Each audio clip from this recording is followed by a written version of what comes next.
Hello and welcome to the second video on the production log series, which will help you to complete your AQA EPQ production log.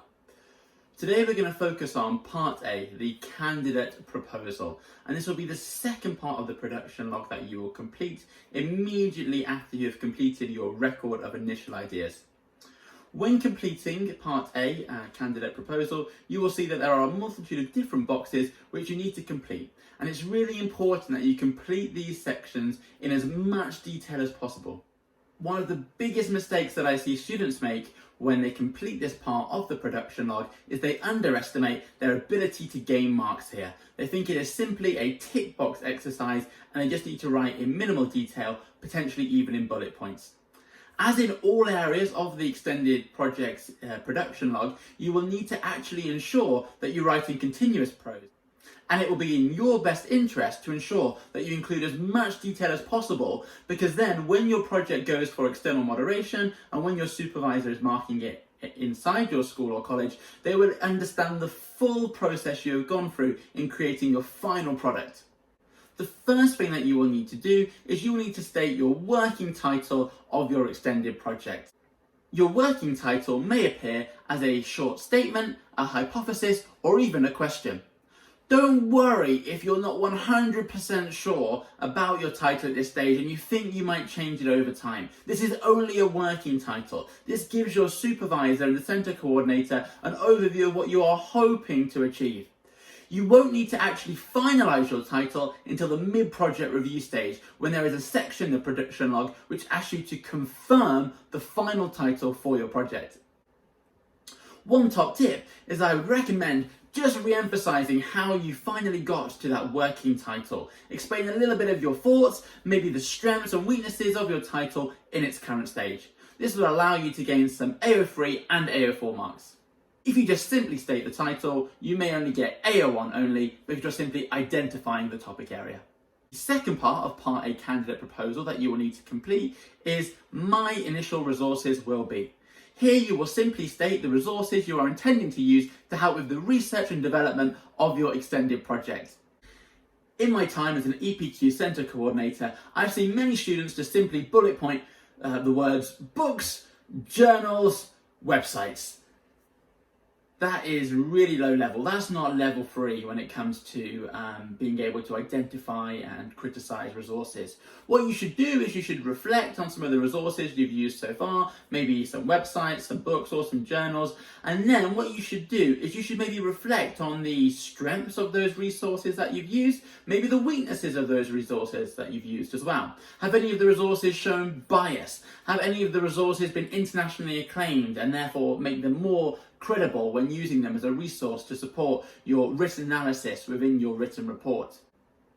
Maybe in this section you could also state which resources you intend to use in the coming weeks. Are you going to visit the library to try and access some more books? Are you going to write to a university asking them for support in accessing resources which aren't available to the general public? This is exactly where you should state your roadmap for using the resources that you're going to have to support your EPQ.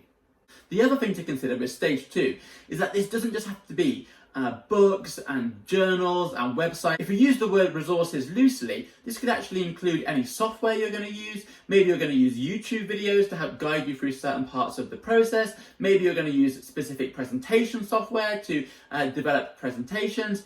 You can reflect on any resource type, not just books, websites and articles. The third part of the candidate proposal that you will need to complete is the course of study or areas of personal interest to which the topic relates. If you simply state that I'm doing A-level business and this EPQ that I'm going to create relates to my A-level business course, you're going to be guilty of dual accreditation. What you need to do in this box is show to your supervisor and your centre coordinator that you understand what is meant by dual accreditation. If you're not sure what dual accreditation is, do check out my video in the Frequently Asked Questions playlist. Your EPQ should expand beyond the constraints of your A-level or other level 3 qualification specifications. Maybe you should reaffirm here that the topic that you're doing relates to your undergraduate course potentially. Maybe it relates to an area of your A-level subject which isn't covered on the specification. Maybe it's an area of personal interest to do with your private life. Here you need to justify exactly why you're choosing your topic area and also reinforce that this isn't going to be dual accreditation. The fourth stage of the candidate proposal that you need to complete is my intended product. If I had £1 for every single time in the past I've seen students just simply write 5,000 word written report or artifact, then I would be rich and I wouldn't be in teaching anymore. What you should do in this section is really reflect on some of the significant details about your final product. If you are electing to do the 5,000 word written report, what type of report are you intending to produce? Is it going to be a scientific based report or is it going to be essay style if you've elected to choose a humanities based subject? What will your actual written report look like? Your written report should be for a specialist audience. And again, you might want to reflect on how you're going to ensure that your written report is actually going to meet the needs of that specialist audience which you are trying to appeal to. If you're creating an artifact, here you'll want to give specific details about what your artifact will look like.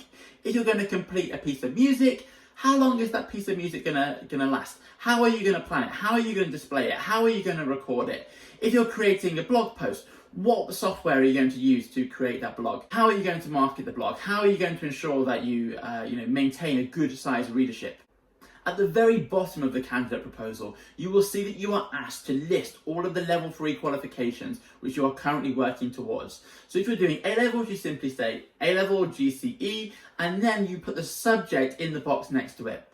So hopefully most of you will have 3 or 4 A-level subjects which you can put into that table.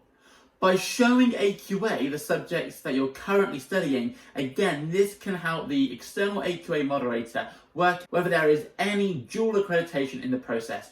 This way we know exactly what you're studying and we can ensure that there is no conflict between the EPQ and your subject specifications.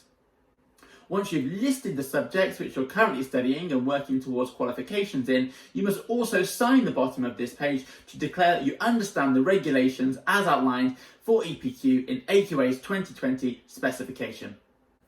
Once you've completed your candidate proposal, this will be reviewed by your supervisor, who will then fill in the part B of the candidate proposal process, and they will then give some feedback on whether your project is specific enough, whether it's realistic, whether it's achievable in the time frame, and they may give you some specific advice about whether your EPQ is able to proceed.